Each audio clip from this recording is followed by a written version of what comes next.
Hey there friends, Corey here. Just want to give you an update on where we are at in our reopening process. And the truth is, originally we had hoped that we would be in a much different place than we are right now.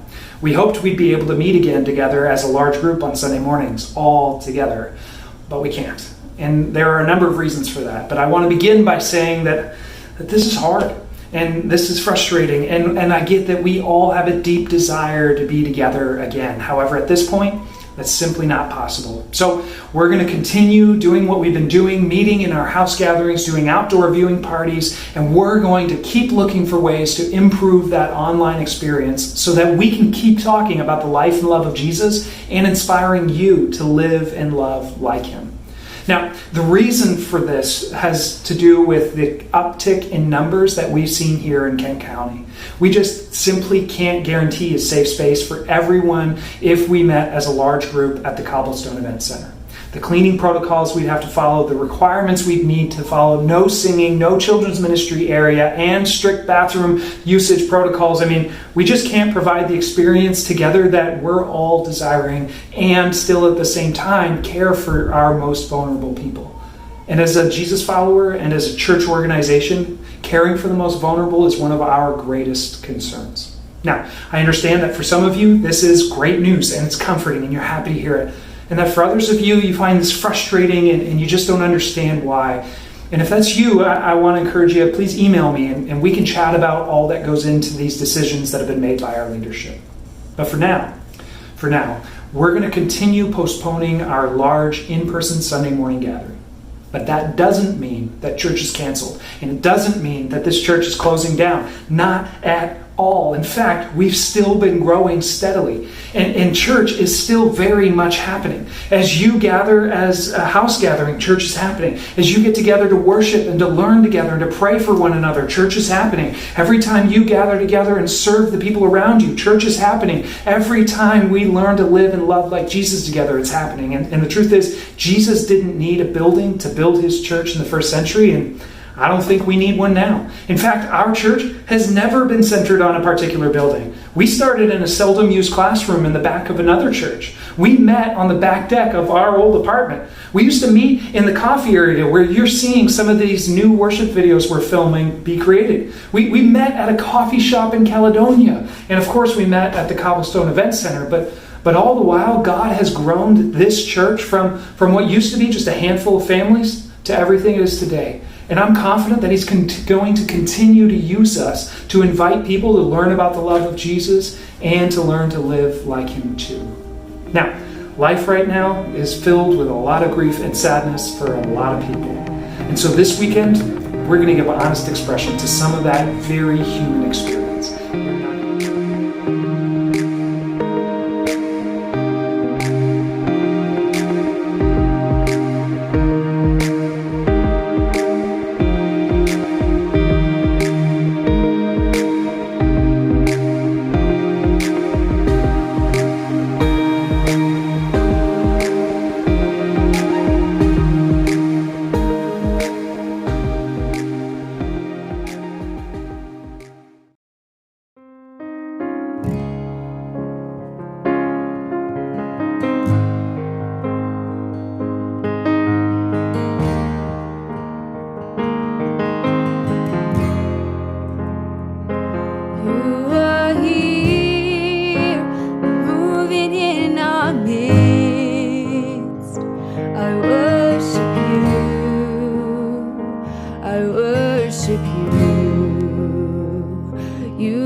promise keeper, light in the darkness, my God, that is who you are.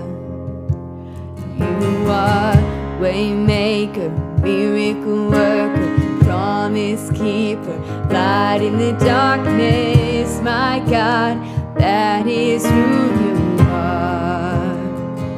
You are here, turning lives around. I worship you,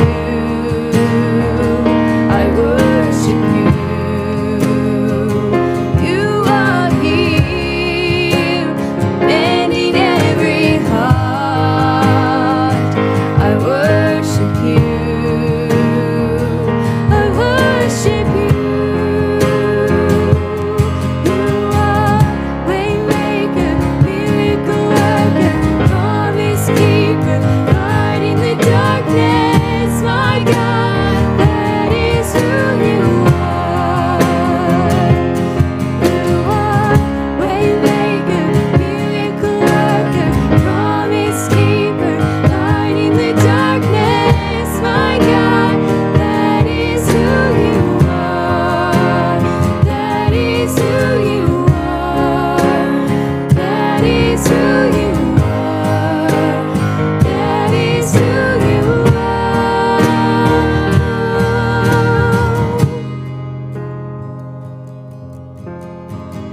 Even when I don't see it, you're working.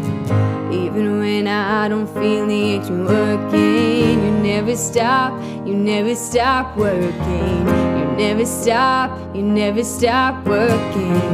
Even when I don't see it, you're working. Even when I don't feel it, you're working. You never stop working. You never stop working. Even when I don't see you working, even when I don't feel it, you're working. You never stop working. You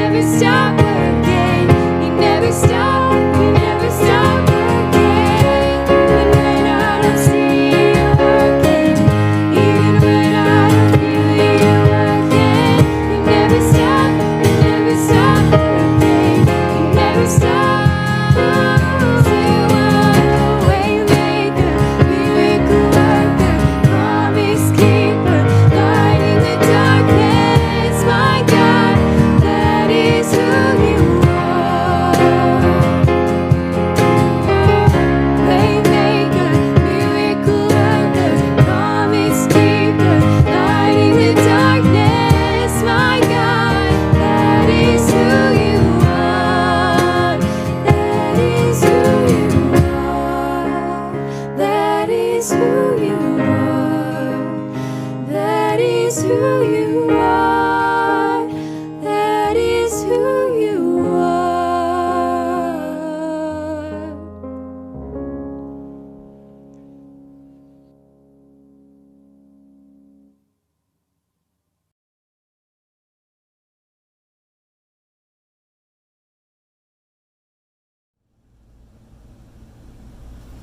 Life is a series of unprocessed losses. That's what I heard a counselor say once while speaking at a men's retreat. We don't really grieve our losses.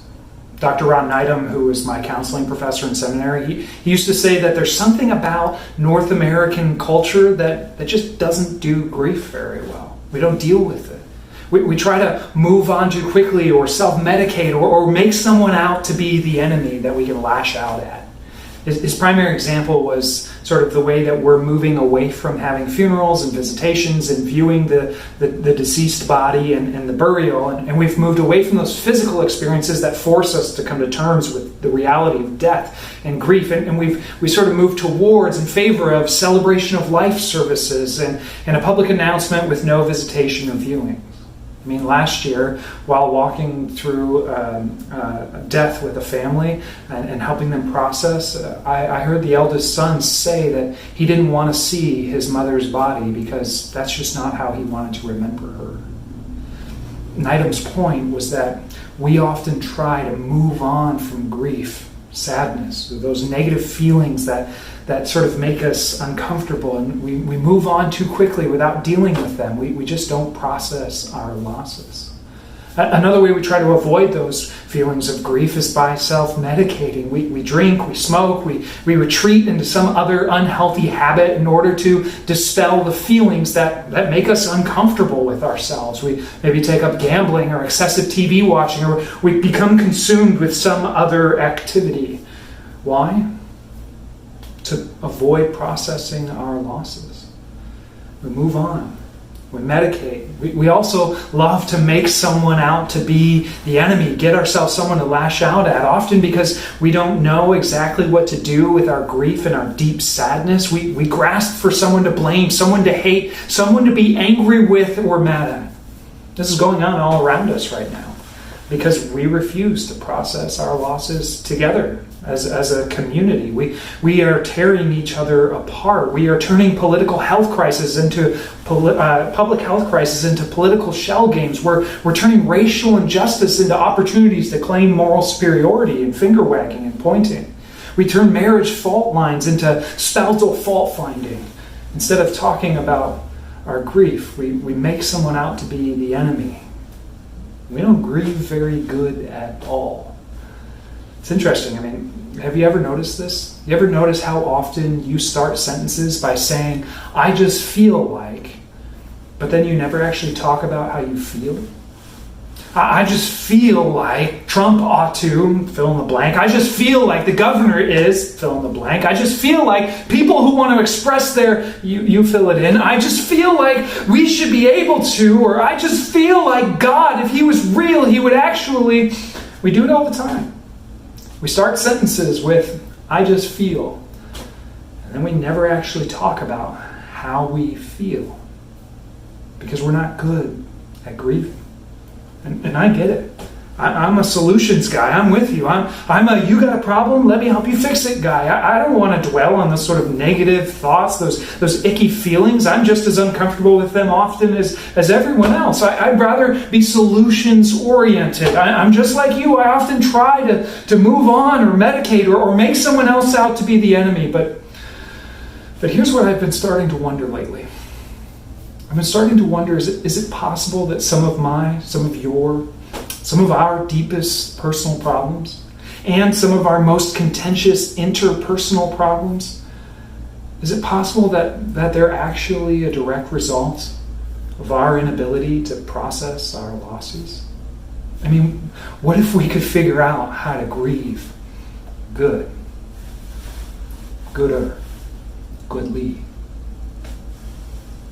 Well, that's what our WayBack PlayBack is going to do for us today. We're going to read Psalm 88, a song that is all about grieving our losses. If I could give this song a title, I'd call it Good Grief. Here's what it says. Psalm 88. Lord, you are the God who saves me. Day and night I cry out to you. May my prayer come before you. Turn your ear to my cry. I'm overwhelmed with troubles, and my life draws near to death. I'm counted among those who go down to the pit or the cistern or the well or the grave. I'm like one without strength. I'm set apart with the dead, like the slain who lie in the grave, whom you remember no more, who are cut off from your care. You have put me in the lowest pit, in the darkest depths. Your wrath lies heavily on me. You have overwhelmed me with all of your waves. You have taken from me my closest friends. You've made me repulsive to them. I'm confined and can't escape. My eyes are dim with grief. And I call out to you, Lord, every day. I spread out my hands to you. Do you show your wonders to the dead? Do their spirits rise up and praise you? Is your love declared in the grave, your faithfulness in the place of destruction? Are your wonders known in the place of darkness, or your righteous deeds in the land of oblivion? But still, I cry to you for help, Lord. In the morning, my prayer comes before you. Why do you reject me, Lord? Why do you hide your face from me? From my youth, I have suffered and been close to death. I have borne your terrors and I am in despair. Your wrath has swept over me. Your terrors have destroyed me. All day long, They surround me like a flood. They've completely engulfed me. You have taken from me friend and neighbor. Darkness is my closest friend. The actual Hebrew at the end there says, I'm only known by darkness. The whole thing ends on that note. It ends on the word darkness. Now, what I'm hoping you're going to see here today is that Christianity is not one of those religions that encourages people to ignore or stuff your feelings of darkness and desolation, but that there's actually room to give honest expression to the human experience. And this is probably one of the most difficult ones to read. Here's how this songwriter does it. He describes his situation, he makes an accusation, and then he finishes with obliteration, which is a strong word, but I'll explain how we got there in the end. Let's start, though, at the beginning. He starts by describing the situation. The song sort of begins with this appeal to God for help because the songwriter is in a horrible situation. Now, like many of the Psalms, we don't know exactly what the problem is, and it seems like he's describing maybe some different situations that are all stacking up on top of each other, but whatever it is, the situation is dire. He says that he's overwhelmed with troubles. Now, that word for troubles is the Hebrew phrase braut nafshi. Braut nafshi. It literally means evil creatures. And it refers to the sort of mysterious creatures that lived in the wilderness that people didn't really know much about. And so braut nafshi became sort of a metaphor for the evil desires or sinful tendencies that live within every single one of us. The mysteriousness of the selfish nature, that inner question that we all have of why do we do the things that we don't want to do? And why don't we constantly do what we know is the right thing to do? What is it about every single one of us that we share this common selfish orientation? The psalmist says, I'm overwhelmed by this evil inside of me. The word there for overwhelmed literally means to be satisfied with these evil desires. Not satisfied as in, I'm content with them and it's fine, but more like a sponge that's satisfied with water, that it can't take any more on because it's saturated. He is saturated or full of these troubling thoughts and ways of thinking. And then he goes on to talk about being near the point of death. He actually makes 6 references at least to being considered or counted as a dead man in the first few verses. And so along with this troubled life that he lives with all of its inner turmoil, he has been also pushed to the edge, considering ending it himself or complaining of some sort of outside force. Maybe it's physical illness or something else that has been weighing on him, and it's causing him to suffer and approach the very edge and point of death. And if those two things weren't enough, inner turmoil, physical frailty, he talks about the loneliness, feeling totally abandoned, that his friends aren't interested anymore, they're distant, they're even repulsed by him, which kind of makes sense. I mean, he's not exactly a treat to be around.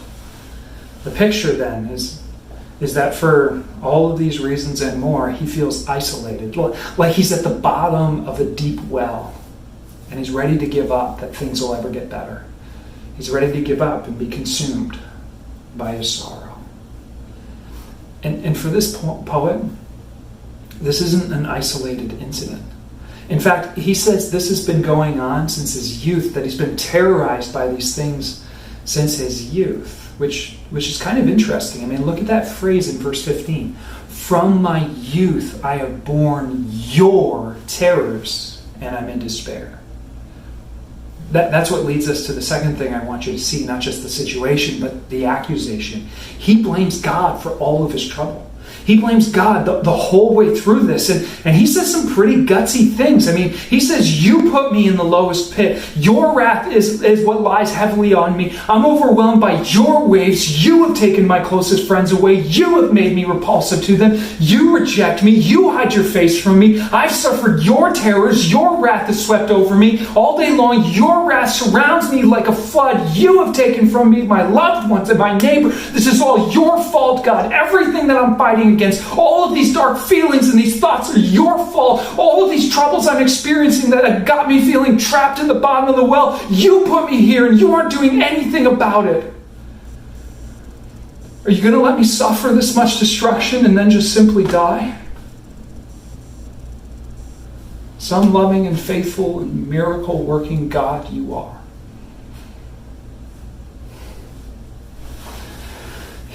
He gives expression to that age-old question. If an all-powerful God were truly good, why would he allow evil and suffering?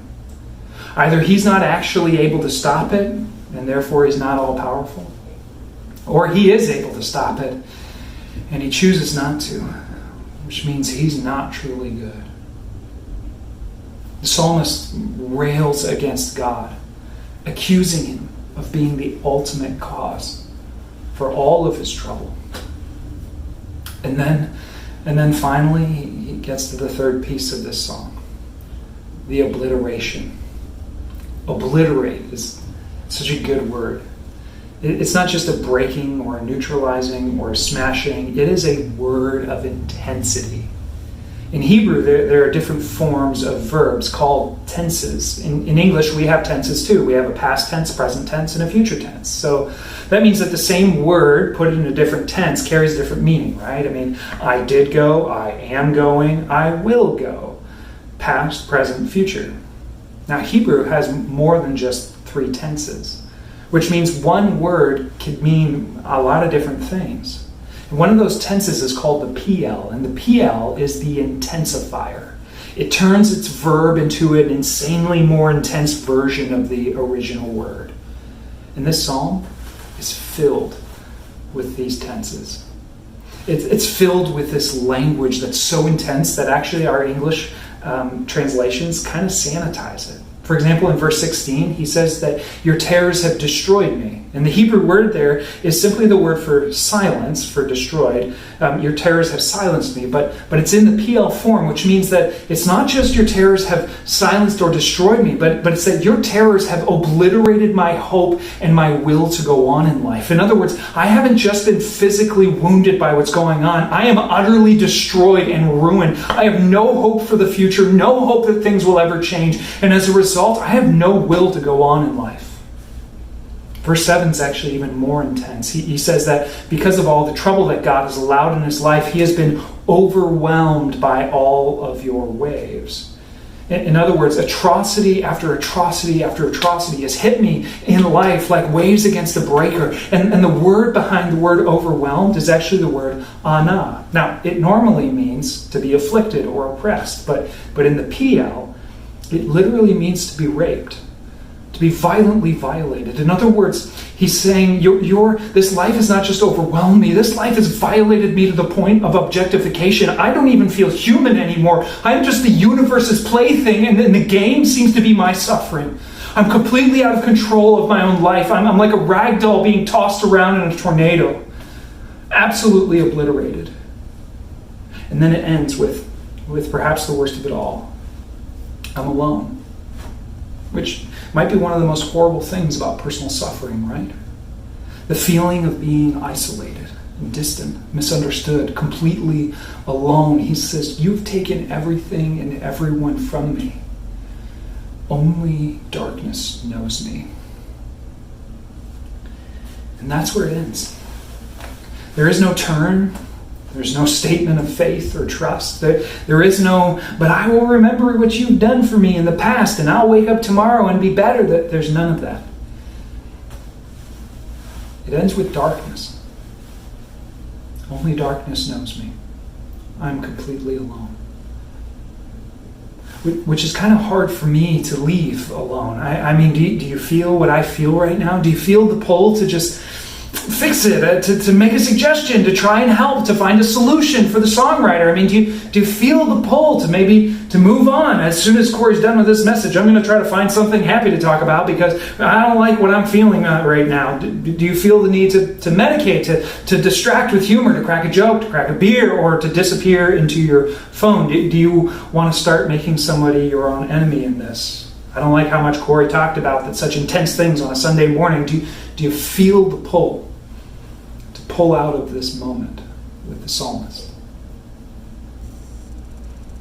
I do. Martin Marty is an award-winning religious historian. And a number of years ago, his wife was diagnosed with terminal cancer. It wasn't going to get better. The treatments weren't going to save her life. There wasn't going to be a day coming that she would feel better. Ever. She was going to the grave.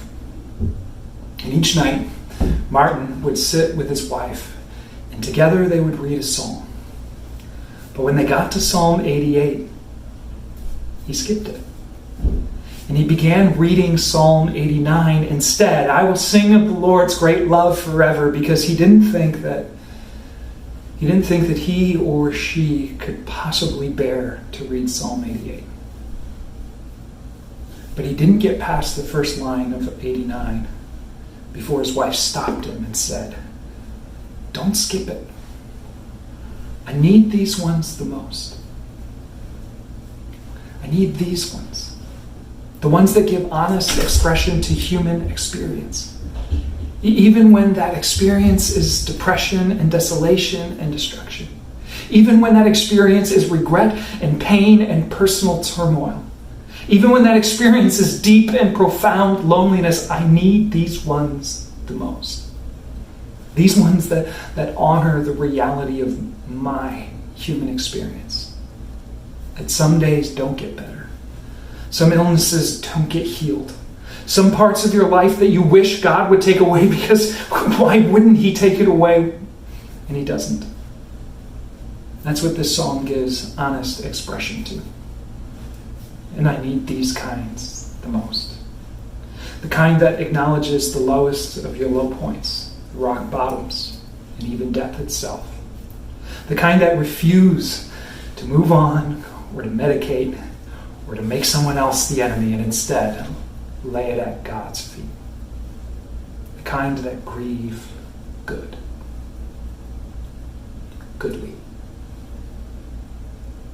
You know, one of the deepest pains that the psalmist brings up over and over again is his loneliness.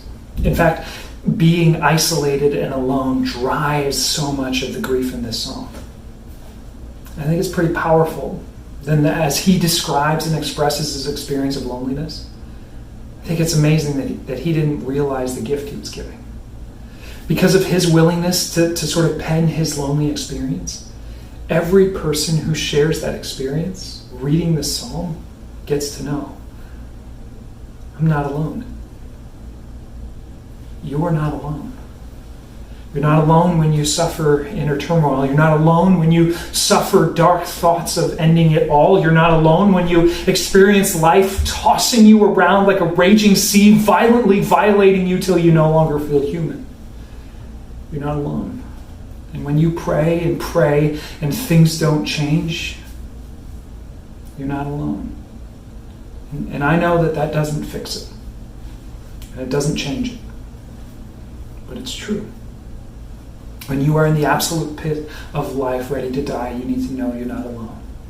When the terrors overwhelm you and it feels like God is hiding from you, like he's totally forsaken you, you're not alone. This poet has been there. Marty's wife has been there.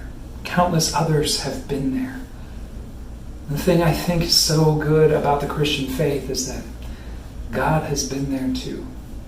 God was not content to let you suffer in the darkness of your pit alone. And Jesus is the proof. I mean, Jesus entered and endured all of the same darkness that human beings have. Abandoned by friends and family, he's been there. Personal inner turmoil, anxiety, distress. I mean, for him, it was to the point of sweating drops of blood. He's been there. You're feeling totally and entirely forsaken by God. Jesus has been there. And he is in there with you. Jesus is in the dark pit with you. He's been there. And the truth is that might not change your situation. Whatever your situation is. And I understand that. I mean, this week I shed some tears with Alana about things that I have been praying God would change. And he hasn't. And I don't know if he ever will. But I take comfort in knowing that that Jesus asked his Father to let the cross that he would have to bear pass from him. Jesus himself asked God to change the situation. And God said no. The Apostle Paul, too, he was a great servant for Jesus. Arguably one of the most influential Christians ever. He had what he called a thorn in the flesh in his life, something that tormented him, and he asked God to take it from him, that he wouldn't have to bear it anymore. And God said no to him too. But he also said, my grace is sufficient for you, because my power is made perfect in your weakness. You see, it's often through our weakness and that God does his best work. So don't be quick to move on, to medicate, or to make someone out to be the enemy. But instead, process your losses. Be honest about the situation and how you feel. Lay it at God's feet, even if it sounds like you're accusing him. Express how you feel in the midst of your obliteration, and know that sometimes that's enough. Many feel what you feel. And sometimes it doesn't get better, whatever your it is. But your Father in heaven does want to hear from you.